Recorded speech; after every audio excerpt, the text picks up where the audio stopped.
하나님께서 이스라엘 백성들의 잘못된 신앙에 대해서 지적하는 것을 어제 우리가 살펴봤습니다. 그들은 특별히 우상 숭배가 얼마나 컸었는지, 또 얼마나 음란했었는지, 무당의 자식들이다, 간음자와 음녀의 자식들이다, 이렇게 지적하는 것을 우리가 살펴봤습니다. 그래서 하나님이 정말 찾으시는 사람은, 하나님께서 또 함께 해주시는 사람은, 그래서 평강이 있는 사람은 하나님께 마음을 통회하고 마음이 겸손한 사람이다 하는 것을 봤습니다. 이어서 오늘 계속해서 하나님께서 그 백성들의 죄와 허물에 대해 말씀하시는 내용이 나옵니다. 1절에도 보면은 그들의 허물을 야곱의 집에 그들의 죄를 알리리라 얘기하죠. 그러자 2절 말씀에서 백성들이 하나님 앞에 묻습니다. 따집니다. 아니 왜 우리가 하나님 앞에 열심을 하는데 하나님을 찾기를 힘쓰고 즐거워하고 하나님을 가까이 하고 그렇게 하는데 아니 무슨 그런 섭한 말씀을 합니까? 라는 식으로 이제 따지는 것이죠. 특별히 그들이 자랑하는 것이 뭐냐면 우리는 얼마나 열심히 금식을 하는지 알 수 없다는 것입니다. 당시 백성들이 자기들의 신앙으로서 자기들의 신앙을 어떤 나타내는 행위, 그게 세 가지를 말한다면 기도하는 것이었고, 또 금식하는 것이었고, 구제하는 것이었습니다. 그 중에서도 금식이라고 하는 것은 얼마나 신경을 썼는지. 그래서 열심히 있는 사람들은 물론 예수님 당시의 바리새인들이겠습니다만은 우리는 일회에 2번 금식하고 일주일에 2번씩이나 금식을 했다라고 말할 정도로 예수님 당시만 그런 것이 아니라 그 이전부터 나름 신앙이 있다는 사람들은 이렇게 금식을 잘한다. 그래서 그런 것에 굉장히 초점을 맞추었습니다. 근데 여러분, 금식이라는 것이 뭡니까? 금식은 한마디로 우리가 식탐이라고 말하지 않습니까? 그 음식을 탐하는 것, 그거를 내려놓고 하나님을 향한 갈망을 갖는 것입니다. 그래서 금식을 한다고 하면 단순히 그냥 먹지 않는 것이 아니라 그걸 가리켜서 굶식이라고 하죠. 그냥 굶기만 하는 거. 굶는 게 중요한 것이 아니라 그런 육신의 욕구마저도 굴복시키고 절제하면서 하나님을 향하고자 한다는 것입니다. 하나님 앞에 무릎을 꿇고 간절한 마음으로 엎드리면서 하나님과 영적인 그런 교제를 더욱더 힘쓰고자 하는 하나님을 향한 그 간절함을 이렇게 나타내는 의미에서 금식을 하게 되는 것이죠. 자, 그러면서 그들은 이제 금식을 이렇게 하고 있는데 어찌해서 우리가 이런 금식하는 걸 주께서 알아주지 않는가? 3절의 말씀을 보면 우리가 이렇게 마음을 괴롭게 하면서 얼마나 우리가 하나님을 향하여 이러한 금식이라고 하는 하나의 행위, 이걸 통해서 열심을 내고 있는데 아니 이런 거 왜 알아주지 않는가? 이렇게 따지는 거죠. 네, 하나님 뭐라고 말씀하고 있습니까? 그들의 그 금식이 어떤 금식인지를 지적하는 몇 가지 말씀을 하시는 거거든요. 첫째는 뭐라고 말합니까? 보라. 너희가 한번 잘 보라는 것입니다. 자신들 한번 살펴보라는 것입니다. 너희들의 금식이 어떤 금식인지를 모르느냐라는 거죠. 너희가 하는 금식은 오락을 구하며 온갖 일을 시키는 그런 금식이라는 것입니다. 여러분, 금식을 하면은 우리도 금식 기도를 만약에 이제 하지 않습니까? 어떤 분들은 경우에 따라서 3일 금식하기도 하고 일주일 금식하기도 하고, 제 동기 목사님은요 40일 금식 기도를 10몇 번이나 했습니다. 그래서 40일 금식 기도인 거예요. 한 번도 아니고 두 번도 아니고요 10번을 넘게, 수년 전에 이미 10번을 넘게 했으니까 그 후로도 또 40일 금식 기도한다는 얘기를 들었거든요. 그때 참 이상하였죠. 교회는 점점 힘들어지고, 그래서 이제 우리 교회도 좀 도와주기도 하고 그렇게 했습니다만은 어쨌든 참 이렇게 우리가 금식을 할 수가 있습니다. 근데 여러분 금식을 하면은 어떻게 해야 됩니까? 오락을 그쳐야 하지 않습니까? 그죠? 내가 하나님 앞에서 금식하는 것이기 때문에 내 육신의 어떤 그런 욕망 이런 것들을 절제하고 이런 것들을 다 포기하면서까지 정말 하나님을 간절히 구하고 찾는 그것이 이제 금식이라고 할 수 있는데, 그러면 오락을 그치고 말씀을 보면서 특별히 금식기도 할 때는 말씀을 많이 보게 되거든요. 육의 양식을 먹지 않고 영의 양식으로 채우는 것, 그것이 바로 금식이라고 할 수 있죠. 그래서 진짜 금식을 한 사람들은 육적으로는 좀 쇠약할지 모르지만 영적으로는 강건할 수 있다는 것입니다. 어떤 한 사모님이 금식 기도를 했는데 40일 금식 기도를 했습니다. 그래서 성도들이 모시러 갔습니다. 근데 그 생각보다는 사모님이 좀 뭔가 좀 기력이 있는 것 같아 보입니다. 그러자 그 금식기도 온 원장님한테 아니 우리 사모님이 40일 금식기도를 했는데 그래도 조금 괜찮아 보입니다. 그러니까 이 원장님이 뭐라고 말했냐면 아무것도 안 먹었을까요? 라고 물어본 겁니다. 아무것도 안 먹었을까요? 그 말이 자칫 오해하면 원래 뭔가를 먹은 것처럼 느껴질 수 있잖아요. 근데 원장님이 농담 삼아 한 말은 그건 뭐냐면 아무것도 안 먹었을까요? 말한 것은 하나님의 말씀을 먹었다라는 말이죠. 금식했다 그래서 진짜 아무것도 안 먹은 것이 아니라 그 대신에 하나님 말씀을 먹었다는 거죠. 그래서 영적으로 아주 강건하더라는 것입니다. 여러분, 금식을 정말 제대로 한다는 것은 하나님의 말씀을 먹는 것입니다. 그런데 유대인들의 금식이 어떤 금식이라는 것입니까? 오락을 구하면서, 다시 말하면 지금시라고 말한다면 나 금식해 하면서 맨날 TV, 드라마, 예능 보면서 시간 보내는 거죠. 하루 지났구나. 금식하는 게 쉽지 않으니까. 그러니까 TV를 보면서 잊어버리는 거죠. 그래서 이틀 지났다, 3일 지났다, 조금만 더 참자. 그런 식으로 하는 금식이라는 것이 과연 무슨 유익이 있겠느냐, 지금 그것을 하나님 말씀하시는 것입니다.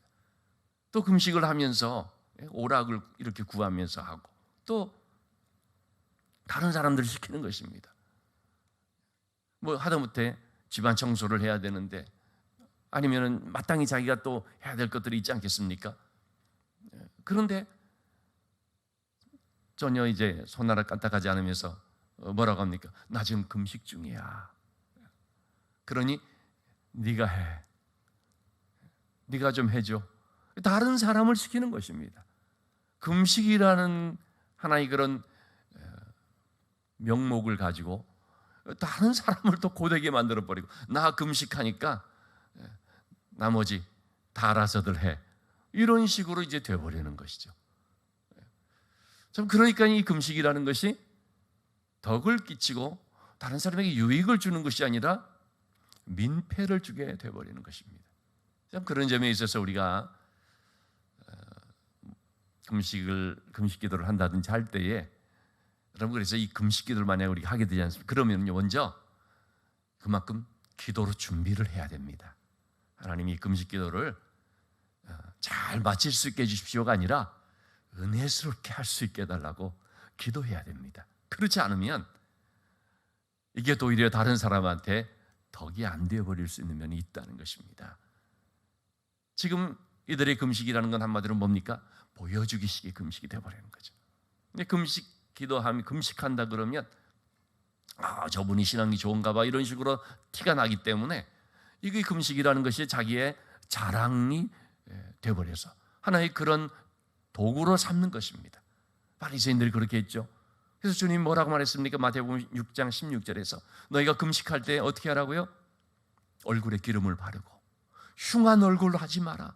왜냐하면 당시에 바리새인들이 초췌하게, 몰골이 막 안 좋게, 머리도 헝클어지고 티를 내는 거죠. 그래서 주변에 있는 사람들이 바리새인 선생님 금식하시는가 보죠? 그러면 네, 제가 지금 몇 번째 하고 있습니다. 이런 식으로 이렇게 자꾸 자기를 티내려고 하는 것에 대해서 예수님께서 티내지 말라는 거죠. 얼굴에 기름을 바르고 아주 단정하게. 그래서 사람들 앞에서 사람들에게 보여주기식의 그런 금식하지 말고 하나님 앞에서 해라. 남들 모르면 어떻느냐? 사람들에게 인정을 받지 않으면 어떻느냐? 사람들이 몰라준다고 그 무슨 상관이 있느냐? 신앙은 하나님 앞에서 하는 것이다. 어제 우리가 살펴본 것도 사실 의인이라는 그 의인에 대해서, 하나님이 함께 해주신 그 의인에 대해서 마음을 통회하고 겸손한 자라고 했지 않습니까? 그게 사실 뭡니까? 하나님 앞에서 살아가는 사람을 말합니다. 우리가 신앙으로 산다는 것은 뭡니까? 하나님 앞에서 살아가는 것입니다. 남들이 얼마나 나를 잘 알아줄까? 교회 안에서도 우리 성도들이 나를 어떻게 봐줄까 하는 그런 어떤 신경을 쓰면서 거기에 얽매이는 것이 아니라 하나님 앞에서, 여러분 우리 신앙생활이 하나님 앞에서가 될 수 있기를 바랍니다. 기도 생활 혹 또 금식을 하게 되든지 구제하는 것도 그렇습니다. 제가 우리 교회적인 이러한 귀한 사역을 어제도 말씀드린 것처럼 이번에 아프리카 우무베라고 하는 그 지역에 마실 물이 없어서 물을 1시간 반 동안 가서 떠와야 되는 어떤 그런 곳에 식수가 공급될 수 있도록 이번에 우리가 지원했지 않습니까? 그렇게 해서 사실 저희가 이거 알려달라, 기사 내달라 그런 거 전혀 없습니다. 그런데 우리가 이렇게 하게 될 때에 그것을 이제 진행하는 기관에서 너무 좋기 때문에 기사를 내는 거죠. 너무 감사해서, 그래서 이렇게 좀 짤막하게나마 이렇게 소식을 전하는 것입니다. 제가 좀 아는 분에게 좀 이런 걸 좀 전하거든요. 그러면 어제도 그런 얘기 들었는데, 왼손이 하는 일을 오른손이 하는 일을 왼손이 모르게 해라. 그렇게 해야지 우리 애들 같은 경우에 날카롭게 지적을 합니다. 그렇게 자꾸 자랑하고 티내면 되냐고. 그래서 알겠습니다고 얘기를 하지만, 여러분 정말 우리가 구제를 하더라도 소문내고 나팔 불면서 그런 건 아니죠. 그러려는 것도 아니고요. 하나님 앞에서 하는 것입니다. 남들은 몰라줘도 아무 상관없습니다. 하나님 앞에서 하는데 다만 우리 성도들에게는 알리는 것이죠. 이렇게 교회적인 그런 귀한 일들을 하고, 또 교회 재정을 결코 허튼 데 쓰지 않고 잘 쓰려고 하고 있다 하는 것을 좀 알려드리는 것이죠. 어쨌든 우리의 신앙생활이라는 것은 하나님 바라보면서 사는 것입니다. 하나님 앞에서 사는 것입니다. 그러나 이들의 신앙은 보여주기 신앙이었던 것입니다. 그러니까 4절에도 보는 것처럼 그들이 금식을 하면서 어떻습니까? 논쟁하고 다투고 악한 주먹으로 치고, 금식을 하면서 오히려 죄를 짓고, 금식을 하면서 싸우고 있고, 금식을 하면서 덕스럽지 못한 일들을 행하고 있는 이런 모습을 하나님께서 지적을 하고 있습니다. 5절의 말씀입니다. 이것이 내가 어찌하여 내가 기뻐하는 금식이 되겠느냐. 형식적이고 그냥 보여주기식으로 하는 이것은 어찌 하나님께 연락되는 것이라고 할 수 있겠느냐. 6절과 7절의 말씀을 보면 내가 기뻐하는 금식은 그런 게 아니더라고 말하고 있습니다. 흉악의 결박을 풀어주는 것, 멍에에 그 줄을 매어 있는 걸 풀어주는 것, 압제당한 자를 자유케 하는 것, 물질의 멍에에 매어 있는 사람들, 혹은 장애라는 멍에에 매어 있는 사람들, 혹은 이런저런 멍에에 매어 있는 사람들, 참 그들을 끌어주는 것. 이번에 또 우리 7절에도 보면, 다시 한번 7절을 보면 줄인 자에게 양식을 나눠주고 유리한 빈면을 집에 들여서 헐벗은 자를 돌봐주고, 이렇게 정말 없는 사람들을, 궁핍한 사람들을 위해서 내가 베풀어 주는 것, 내가 가진 것 콩 한 쪽이지만 반으로 나눠 먹는 이런 것. 그런데 그런 어려운 사람들, 마치 강도를 만나 죽어가고 있는 사람 같은 그런 사람들을 보고서 제사장이나 레위인이 피해가 버리듯이 스스로 숨지 않는 것, 이것이 바로 하나님 기뻐하는 금식이라는 거죠.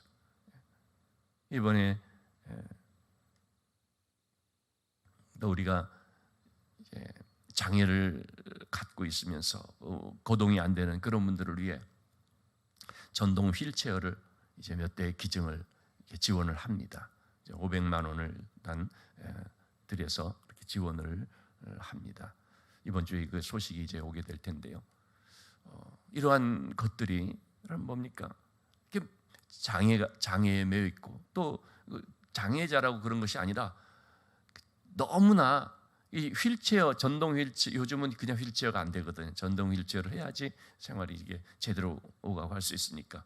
이러한 분들이 그걸 마련할 돈이 없으니까 국가에서 보조가 나오는데도 자기가 감당해야 될 그 몫이 있거든요. 100만 원, 150만 원 이렇게. 근데 그게 없어서 안 되는 분들, 그런 분들에게 이렇게 지원을 줄 때 정말 너무나 고마워한다는 것이죠.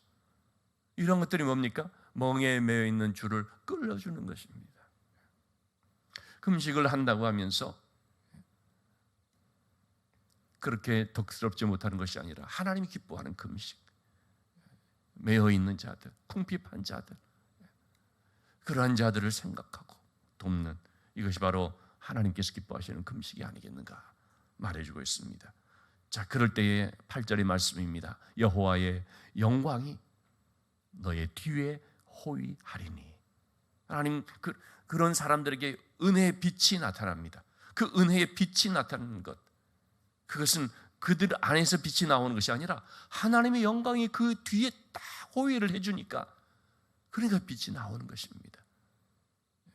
사람들이 보면서 참 저 교회 정말 잘하는 것 같아.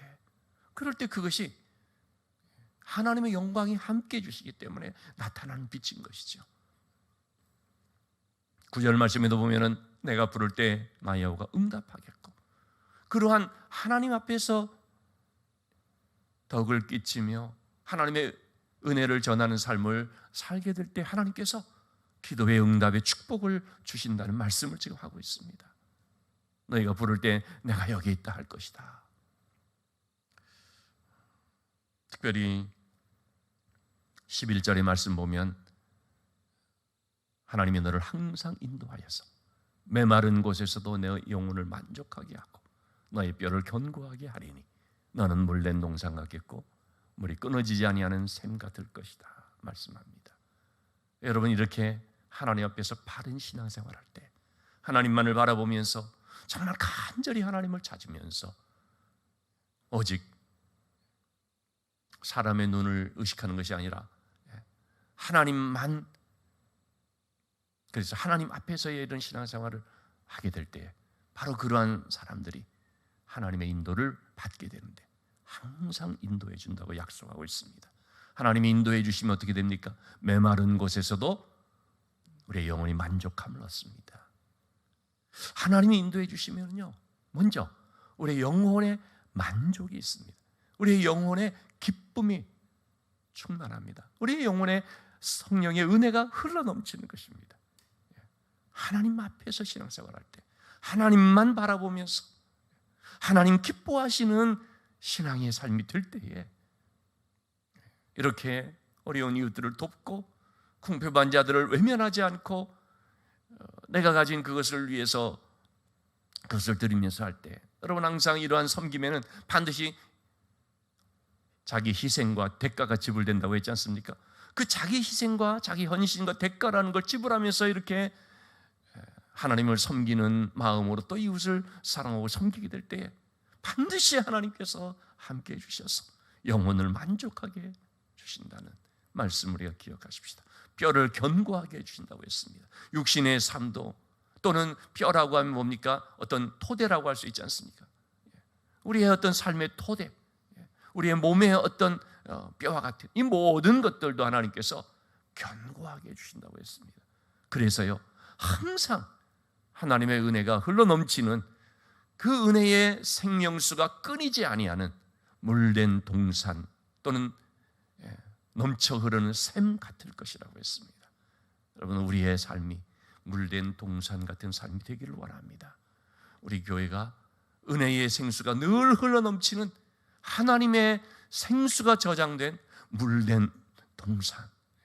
여러분, 물된 동산, 항상 물이 잘 되어져 있는 논과 밭, 아니면 식물들이 싱싱하게 잘 자라는 꽃피는 동산, 이런 걸 우리가 연상을 해보시면 얼마나 참 아름답기도 하고 흐뭇하기도 그렇습니까? 바로 이러한 영혼의 만족감을 얻는 삶, 은혜가 흘러넘치는 삶, 끊이지 아니하는 샘 같은 삶, 바로 그것은 하나님 앞에서 오직 하나님만을 의지하며 믿음으로 사는 그러한 삶의 모습이라는 것을 우리가 기억하고, 여러분, 오늘도 우리가 하나님만을 간절히 찾는 가운데, 하나님 기뻐하시는 삶을 살아가는 가운데, 또 우리 삶의 열매들이 나타나는 가운데 물이 끊어지지 아니하는 은혜의 생수가 흘러넘치는 물된 동산 같은 삶이 될 수 있기를 주님의 이름으로 축원합니다.